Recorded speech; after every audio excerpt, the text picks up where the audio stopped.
আজকের গল্পের শুরুতে তুমি কোন ক্লাসে পড়ো জানিও, যার সাথে মিলবে সে তোমার বন্ধু হয়ে যাবে। তো চলো গল্পটি শুরু করি। আমার নাম মিমহা। আমি যে গল্পটা বলতে যাচ্ছি এটা আমার এক দাদুর সাথে ঘটে যাওয়া একটি বাস্তব ঘটনা। তখন আমার বয়স ছিল মাত্র 8 বছর। আমার দাদুর বাড়ির পাশে একটি বড় পুকুর ছিল।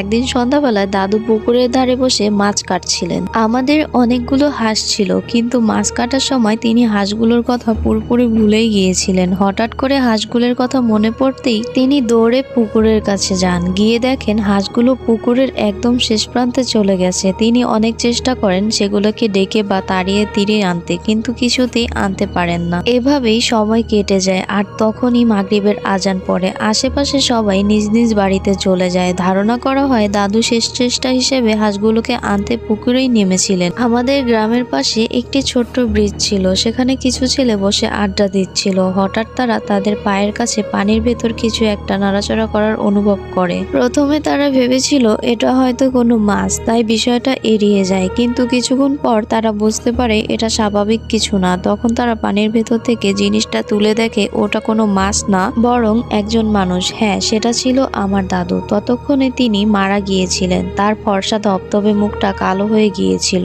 নাক ও মুখ দিয়ে রক্ত বের হচ্ছিল, আর মুখে স্পষ্ট ছিল আতঙ্কের ছাপ। সবচেয়ে ভয়ঙ্কর বিষয় হলো দাফনের সময় তার নাক মুখ দিয়ে রক্ত পড়ছিল। আসলে সত্যি ঘটনাটা খুবই দুঃখজনক ছিল এবং ভয়ঙ্কর ছিল। ধন্যবাদ।